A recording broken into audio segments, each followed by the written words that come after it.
Welcome to the official, we're gonna burn it all down to the ground, aka we're gonna talk about Orcust. And all of you are to blame for what's to come. That's right, ladies and gentlemen. Every Orcust player out there that has been playing the deck, you've slightly contributed to getting the deck limited in some degree. I thank you, because that soon means I'm not gonna have to deal with it. Let's dig into this rant, full discussion about what's going to happen in October for Orcust, shall we?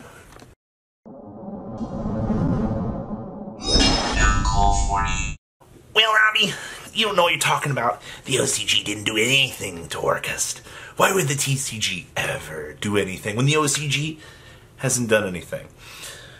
Whew, that's a load off my mind. I've been wanting to say that all week. So here's the thing, alright? If you've kept up with competitive Yu-Gi-Oh! As of late, you've probably noticed that Orcust is pretty much running the show right now. Well, Robbie, why would Konami want to stop that? Konami has proven to us before that they do not like generic engines like this. And it's crazy because you can play Blackwing Orcust, Lunalight Orcust, Danger Orcust, Gadget Orcust, Mermaid Orcust, Toon Orcust, Blue Eyes Orcust, Dark Magician Orcust. The list goes on. And literally, you play this in anything. Any two cards makes this go together, makes the world go round, essentially, as they like to say. Flat earthers wouldn't understand that, but that's a subject for another day. So here's what we understand about this. It's too generic, alright? Basically, you lock yourself, you can do your full combo, by the way. So, example here, you're playing Spiral Orcust, alright? Super Agent plus drones, okay, cool, smash them together, double helix, full combo, makes Spiral Super Agent. Okay, that's really cool, right? Well, now I've made this combo, now I have two dead monsters in the field. Let's smash them together for Orcust combo. Well, now I end on Sleeper plus Disruption, plus everything else from my combo, plus Dingrisu and Galte Orcust. Like, hello? This is fair, ladies and gentlemen. So this is, somebody's gonna comment and be like, "Oh, the fat man's just talking about this because he doesn't like playing against it. It's BS. Orcust is good for the game." I don't know. I don't think it is. I do support generic cards. I like generic cards are good for the game. Generic draw power is good. But my example I bring back up at this point here is Norden. Norden was a fantastic support card for decks that really wanted to use it. But the problem was, it was abused harder in the other abusable decks. So if there's more of a restrictive clause on Orcust and other decks could, more rogue decks could use it more freely than the already strong meta decks that are even stronger now because of this, then I think it would be okay. So now we get to talk about where we go with the hits. What's worth hitting? So I've read a couple arguments. The first one we're going to talk about is Nightmare Mermaid. I've always been an advocate for just getting this card out of the game. I understand. Now, don't get me wrong. I know that there are other ways to do the Orcust combo. I get it. All right, Dark Graph, Armageddon Knight. You know, they're all full starters. Scrapper Psych. I get it. All right, like, you can still do everything that you want to do without Mermaid. But the thing was, what if you don't have that? Having an extra deck resource that I can just pull out for Will to start my combo, I at least lower the percentile a couple percent for your consistency, because you have to go through the main deck, you have to get to those particular cards. And that's the biggest thing. Lowering the ceiling on something, at least in terms of numbers, always really helps. I mean, it's also one less card you're going to have to discard. I mean, it's also one less starter for some decks that want to discard things. So that's my mentality on that. We approach it in the aspect of, we just simply invisible hand, remove the discard clause from the deck, and I think we fix things a little bit. Obviously, other things need to happen here, but, you know, just my 2 cents. I've also said that Sarujas needed to be at 1, for the last 2 ban lists, but, you know, haven't got that just yet. It's kind of crazy.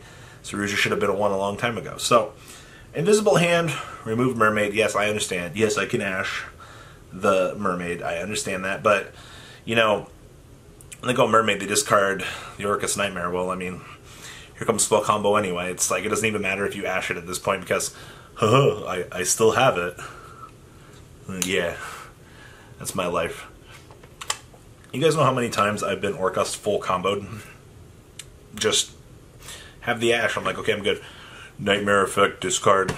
You're just like, well, yeah, life be like that. Next up is the Babel. Now, I read an actually interesting discussion on Zodiac about Babel, about this being the card that we should approach and actually ban. Now, their logic was you take away the interruption aspect of the deck by taking away Babel, which almost makes the deck fair. Yeah, it does make it fair, actually. I actually agree with probably going after Tower. So, leaving you with a Protector in Dingrisu and leaving you with the counter trap card is fine. We actually fix the deck's issues a little bit by taking away the field spell. That means you can't Dingrisu me on my turn for that additional disruption, which in a lot of ways was a lot more of a problem. I'm not worried about you having protection and the counter trap card as much as the additional, you know, level of protection. Because actually if we remove the Babel from the equation, then that means the amount of Orcust representation goes down a little bit. Now, the decks that don't even care about Babel, I understand, will still be there. Alright, you flip your coin, you pick your poison. Alright, if we choose to take out the removal aspect in the ability to interact with us on our turn, we at least attempt to lower the number of things. You see what we're doing?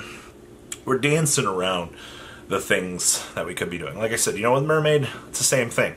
You know, we're just slightly hitting that consistency barrier a little bit. We're lowering it down. Same thing here.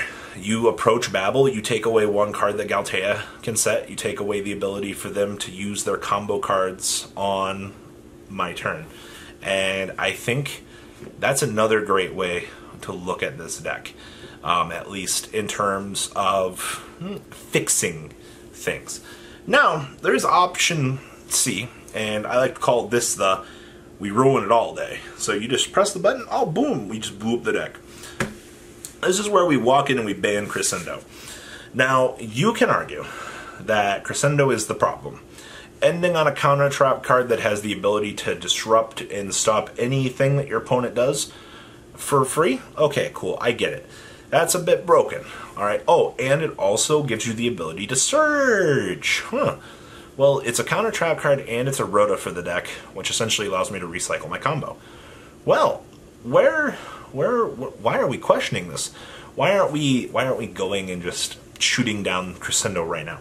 Because there are other things that we can do to still keep the engine alive. And I know people are going to comment and be like, yeah, Crescendo is the problem, Robbie. Like, we just go after it.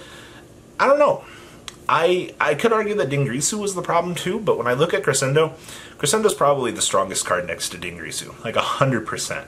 Like, Dingrisu's ability to re-equip, the ability to disrupt through your opponent's turn, the ability to protect on 1 card. But on the flip side, a counter trap card that's a Searcher is incredibly strong. Like, it's almost like it doesn't really matter what you attempt to do, as long as, you know, I have a Dingrisu and I have my Crescendo. But, looking at it from the standpoint of just taking out the problem card, leaving the pieces to pick up, yeah, that's a great mentality. But I don't want to completely stop Orcust from being a viable deck. It's just, you got to start taking away those pieces. Because seeing this consistency throughout Top Cut at events, this is getting a bit ridiculous, at least in my opinion. Now, the last part here is, yeah, we can just shotgun down Dingrisu. I get it. We can walk on in to the committee and just be like, alright, look, this right here, this guy right here, this is the face. This is the problem. Fix it. And they're probably going to laugh at you.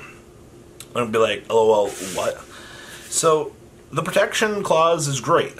I actually might argue that's probably the best thing about it. Being able to protect your crescendo from being destroyed is a bit of an issue. But that's why Cosmic Cyclone exists.